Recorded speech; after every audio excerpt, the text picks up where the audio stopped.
Welcome back to Investing Talk Podcast. Today, we're going to dig into AtlasClear Holdings.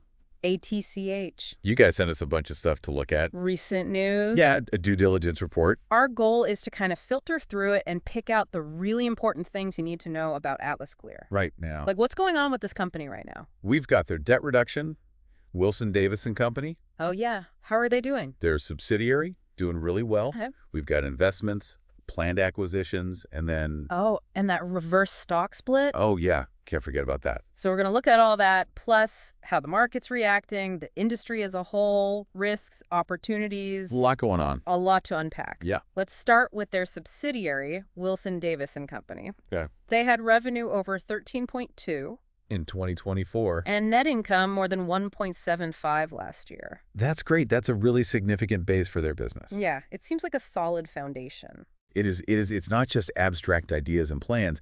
They've got a part of their business that's really generated some results, Yeah, and that goes hand in hand with the 7.54 in convertible debt, which they satisfy to conversion. which represents what, like? About 50% of their convertible debt Wow. and over 22% of their total debt. So they're really trying to strengthen things financially. Absolutely. You can see how they're making moves to get stronger. So when they satisfy that debt through conversion, does that mean... It means that the people who held the debt now own a part of the company. Oh, how does that impact them financially? So instead of owing money, right, and having to pay interest on that, they've essentially swapped that obligation for new shareholders. I see. So they're immediately reducing their debt and also reducing how much they have to spend to maintain that debt. Okay. That's a great sign for financial stability, though, it does increase the number of shares that are out there. Right. We'll talk about that reverse split in a bit. We'll circle back to that, yeah. Yeah. Their free cash flow was also positive. Yes, $585,799 to be exact. That's a big step forward, right? Absolute. Free cash flow means they have more money coming in than going out, Mm-hmm. which means they have options. They can invest more, maybe acquire another company, or even reduce their debt further. It's a sign of financial strength. It really is. It shows they're managing their money well. So let's move on to what they're planning strategically. Sure. They're working on an investment from Hanier LLC. Yes. Yeah. Trying to finalize the first tranche of that. Why is that investment a big deal? Well, it shows they're ambitious about growth. That kind of capital can really fuel expansion, new technologies, acquisitions, Yeah, it seems like a central piece of their future. It does. It does. I think once it's completely finalized and we see the full amount and the conditions, we'll have a better idea of its true impact. They're also looking to acquire a bank. Pending approvals, of course. How would owning a bank change things for them? I mean, it could really transform their business. Imagine having direct access to the Federal Reserve System, being able to offer a way wider range of services, potentially better funding terms. It sounds huge, but complicated. It is. There are a lot of regulations, and integrating a whole bank is really complex. Makes sense. Yeah, it'll be interesting to see how that develops. Now, their strategy also includes a focus on... Introducing broker-dealers. Can you explain that to us? Basically, they're trying to connect with independent financial advisors. Those advisors then act as a link between their clients and AtlasClear's services and platform. Oh, I see.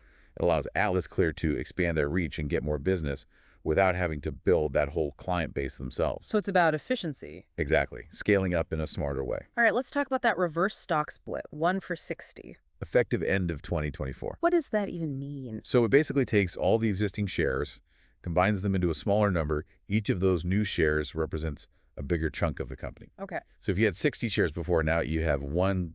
And they said they did that to... Increase the number of outstanding shares and their market cap. Which is kind of unusual, right? It is. Companies usually do this to raise the price per share, maybe to meet listing requirements or appeal to certain investors. So what are they doing? It could be they're expecting big growth Yeah. and want to start at a higher price. To attract bigger investors? Yeah, maybe institutional investors who usually have minimums for the share price they'll consider. Interesting. Something to watch. Definitely. Now let's look at how the market's been reacting to all this. All right.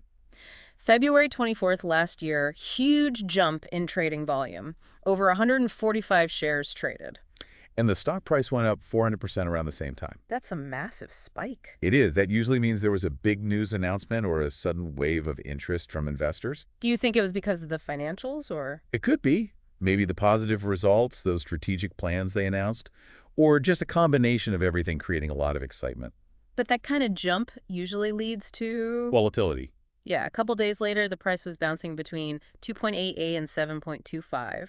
That's right, and that's normal. After such a quick increase, you have some investors selling to lock in profits, others maybe not sure if it can stay that high.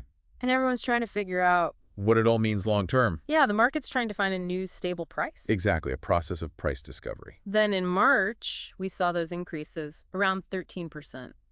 Couple different dates. It seemed like those were tied to specific good news. The acquisition strategy progressing, new CEO.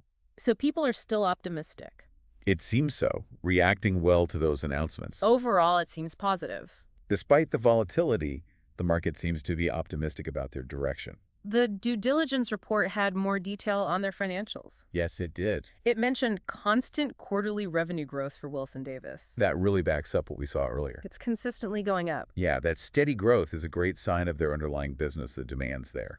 Wilson Davis also reported growth in net income. Which is even better. Yeah, revenue is one thing, but it needs to turn into profit. Absolutely, you need both to be sustainable long term.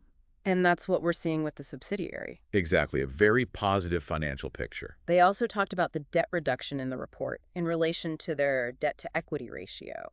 It's worth highlighting again that lower ratio means a stronger base and less risk for investors, and they've really made progress there. But they did mention a negative price-to-book ratio. Which is unusual. What does that mean? Is it a red flag? It's not always, but it means the market values the company lower than their assets suggest. So maybe they're undervalued. Could be, but it could also mean the market doesn't think those assets are worth as much. Maybe they're intangible or difficult to use. So it needs more research. Definitely. If you're thinking about investing, dig a little deeper there. So let's zoom out and look at the whole industry. Where does AtlasClear fit in? They're using cloud-based tech to offer a bunch of different financial services. Kind of a one-stop shop. In a way, and they're targeting small to medium businesses, which is a specific part of the market. How does that match up with the trends we're seeing in finance? It aligns perfectly with this shift towards digital and cloud-based solutions. Everything's moving online. It is. Financial companies want to modernize, become more efficient, and AtlasClear's tech-focused approach seems to fit right in. The report also mentioned bigger players, Broadridge, FIS. Those are giants with a huge range of services. How does AtlasClear compete with them? Their focus on this integrated platform for smaller businesses could be their advantage. They might be more nimble and specialized compared to those bigger, more general companies. So they've found their niche. It seems like that specialized approach could be their key to success. Okay, now what about the potential risks and strengths? One thing that jumped out was their admin expenses. They're pretty high. And they haven't always been profitable. Short term, they haven't, so investors will want to keep an eye on that as they grow. But there are some good points, too. Definitely. The strategic partnerships, for one, they mentioned Lockbox specifically. Why are those partnerships so important? They can open up new markets, give them access to new tech, or even establish client networks. That Lockbox partnership shows they're actively building these relationships to help them expand. They also highlighted their technology as a strength. Yes, and their focus on digital assets and acquisitions. And that commercial Bancorp of Wyoming deal. That's right. That focus on tech and the future of finance puts them in a good spot. Yeah, they're looking ahead. And that planned acquisition, if it goes through, would really boost their potential and reach. Okay, so looking at everything, what would you say are the biggest risks for AtlasClear?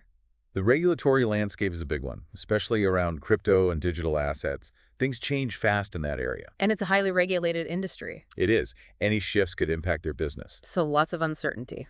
There's also the risk that comes with any investment, like that 10-year deal. Will they get all the money? Will they meet the milestones attached to it? It's not guaranteed. Right. Those are things to consider. And what about opportunities?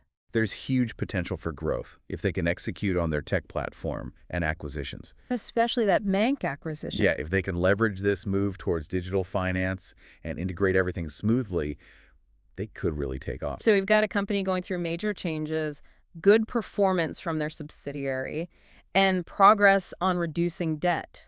The market's been reacting, though there's definitely some volatility. What's interesting is how their current success is fueling these bigger, future-focused plans. Exactly. It's like they're building on a solid foundation, but reaching for something much bigger. Their strategy with acquisitions and technology seems like the key driver for that growth. It does.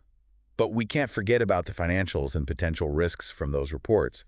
Things like that negative price-to-book ratio and those admin expenses, those are worth watching closely. If you're following this company, pay attention to those things. Yeah, it's all about understanding the whole picture. So ultimately, for anyone following AtlasClear, It's about watching how they do with these big moves. Can they handle the regulations? Can they stay profitable as they grow? those are the big questions. They are, and it's up to each individual investor to decide what they think. To weigh the risks and the potential. Exactly, and make their own informed decisions. We hope this has given you a better understanding of AtlasClear Holdings. A lot to think about. If you found this helpful, Please subscribe, like, and comment. and let us know what other companies you want us to break down. We're here to help you navigate the world of investing. Thanks for listening.